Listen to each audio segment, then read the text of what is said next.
Hey everyone, this is Ultra Runner. Welcome back to the channel. Today we're going to take a quick look at the Darth Maul concept art and the Darth Maul Speeder versions.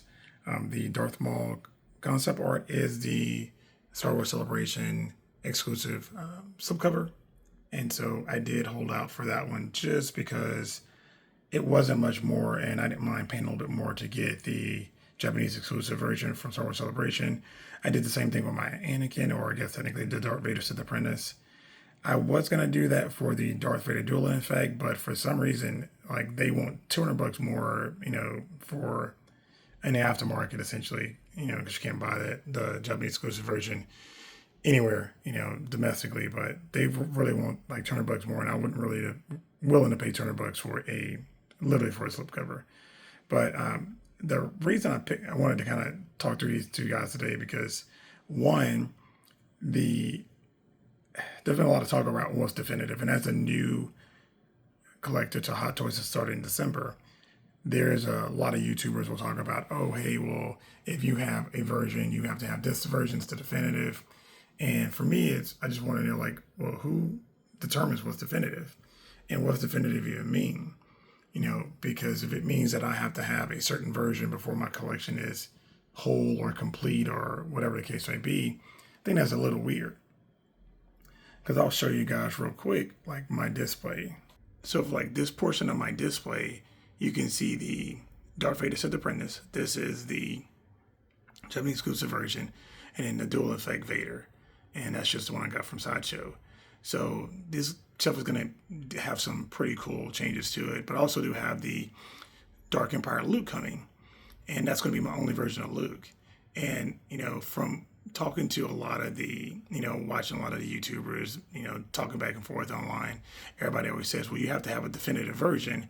If you have a definitive version, then, your collection's not complete. But I just wanted a unique look, and I don't need to have every version of Vader or of all black Vader to look at Vader and go, oh, that's Vader. And then I'll start reminiscing, if that's what definitive actually is.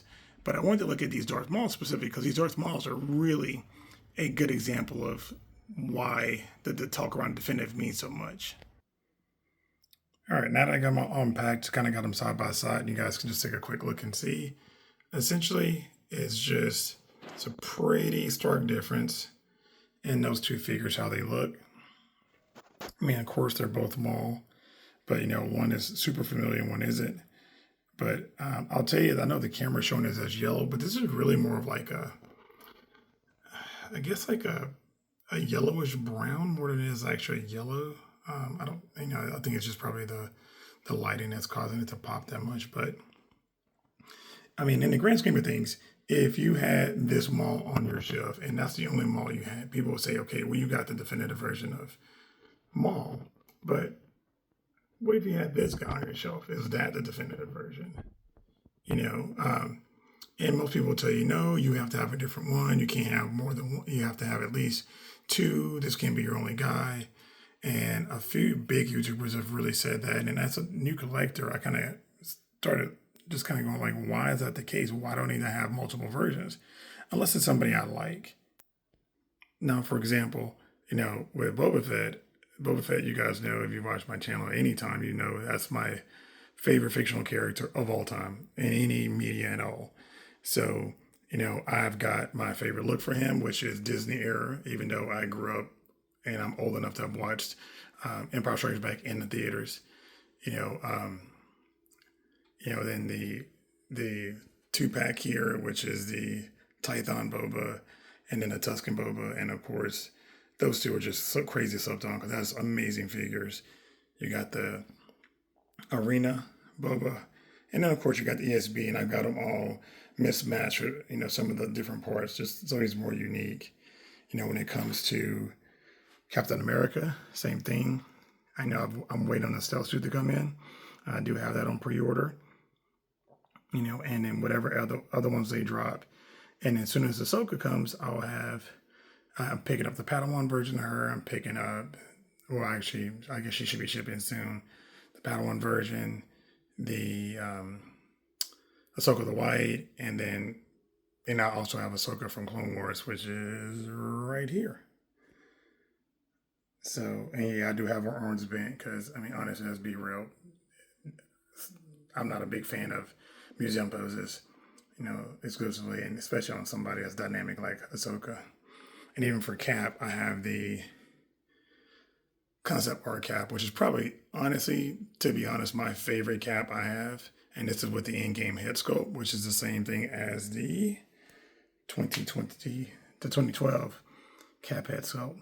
So, of course, this one didn't come with the in-game head sculpt.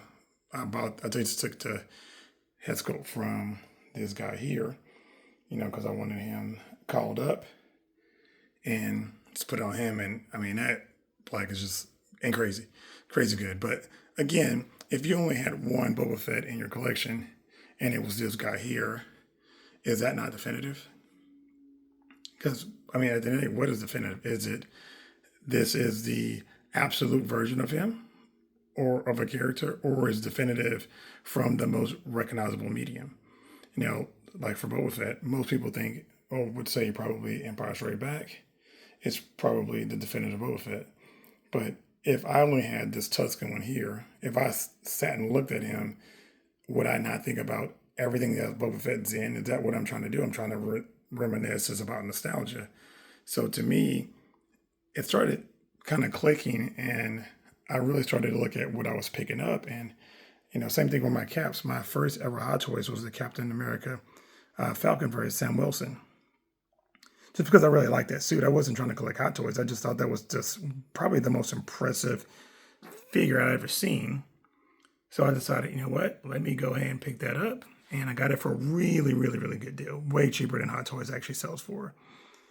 And so that's kind of where I really started. And then a full year later, I started picking up more things. Now I have these guys here. I've got this other Boba Fett section down here. And just in general, of course, there's my end game here. I'm waiting for a re-release of the Hulk. But even for like here, I don't have if this is the definitive version of Thor, because Thor is Infinity War. What everybody would say that's like his best version. But is that what makes him definitive, or is the last movie he was in, was the first movie he was in, was the most impactful to everyone, most impactful to you? Like the Hawkeye. I think this was my favorite look of Hawkeye from any of the movies. Other than the first one, I would say from a regular Avengers, he was pretty dope in that. But this Ronin look, to me, was pretty cool. But again, like I say, it goes back to this. Like I say, I actually have the 6-scale version of him coming in too, because, I love that suit so much. So I wanted the quarter scale and the 6-scale. But let me get back to the Darth Mauls right quick. Getting back to these guys, so I started thinking, okay, so the only reason I picked up this Maul really is because I wanted this specific head sculpt, the neutral head sculpt on this body here, because I don't like the head sculpt. I mean, it's cool. I like the fact that it's concept, but he's never going to wear that other than in this video. After that, the head sculpt will go back to the box forever. And I'll put the Screaming head sculpt on this version of Maul, because I'm having pose on the speeder, and I'll have him looking like, hopefully, I'm going to try to get that pose jumping off his speeder, which is the Darth Maul #1, artwork by Felipe Masafera, which is easily one of my absolute favorite comic book covers. But again, I said I decided to go with this route, and so I just pick him up. And then once I picked him up, I said, if I got this guy, I wouldn't even mind selling him off. But I am a Maul fan. I do have, like I said, a bunch of versions of Maul comic books. I've got a Build-A-Bear Darth Maul, which is right here. Yeah, which is right there. In my office, along with my Boba Fett and my, that's like a little small Boba Fett as well, but Boba Fett Build-A-Bear. But I decided,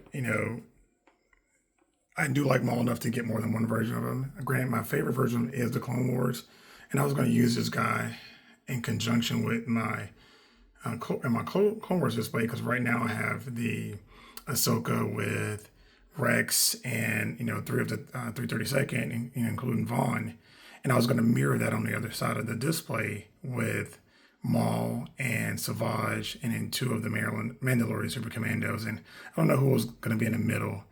Maybe I'll just do three. Hopefully it'll do like a Gar Saxon, but who knows if they're going to do anything like that at all. But yeah, so I started really looking at this, and again, I think to me, definitive is one, what you think is definitive, not what anybody else thinks. Because if I look at this Maul, I'm not going to think, oh, hey, I only remember this Maul from a toy 30 years ago, 20 years ago, whatever it was. I'm going to think Maul and go, dude, Maul was such a badass in Clone Wars, which is my favorite version of him. Or he was great in Rebels, he was amazing in the comics, he was amazing in this. You're going to see him and think of more than what it is. And this definitive game is really what it is a game, and I don't know if that's because these YouTubers are trying to get you to buy more toys or whatever the case might be. But I promise you, somebody who was a collector walked into my display and saw this figure that was a Hot Toys collector, they wouldn't go, oh, hey, who is that? I don't even recognize them all, or something of that nature. Someone who isn't in the Hot Toys would walk into my room and go, hey, which is actually a room that people hang out in. It's not like a display room, and I'll do a room tour probably in a few weeks. I'm actually working on some posters and decorations, stuff like that in the room before I start painting it, but it's come a long way. I've done some reshuffling with the way the room is laid out. But again, if somebody walked in and saw Darth Maul, who even remotely knows anything about Star Wars, they would go, oh, I don't remember him being in yellow. And then you got a conversation about it. So, but, I didn't want to take too long with this. I just wanted to really kind of just talk through, not really review for these guys, but really just kind of talk through what definitive is, and if definitive actually makes sense, and if definitive makes sense for you. Because I think at the end of the day, I don't really care. If you want to have multiple versions, of course you can, but you don't have to justify it with definitive. I think if you had adequate representation on your shelf, which could be this guy here, this still is going to be a nostalgia pull. Yes, in this outfit here, he is the Darth Maul from Phantom Menace, and we all know him that way. But I wouldn't see this guy here and not think about Phantom Menace. I wouldn't think about anything else. It's not like, oh, my brain shuts down, I can only think about this. No, that's not how this works. It's also helping me as a collector to really minimize my collection ability, my collecting pieces, because you end up with this and this and this and this and this, and before you know it, you're expanding your room. And a lot of these displays for a lot of these Hot Toys collectors, you watch them with their room in the backdrop. It is not a room that you can really hang out in. It's just a display room, and I really wanted my Hot Toys to live with me, not to me to live with my Hot Toys. So it's going to be a very small display, limited to about 70 figures, and it'll still be a room people can come in and hang out, watch a little TV, game or whatever, and not have to worry about anything. And none of the stuff is going to be sitting behind glass, because I don't really do that. I think that's each to your own, taste. But for me, I like them out and visible, and yeah. But anyway, hope you guys, gave something to think about regarding this. And, if you have anything to say about it, let me know. Thanks. Later.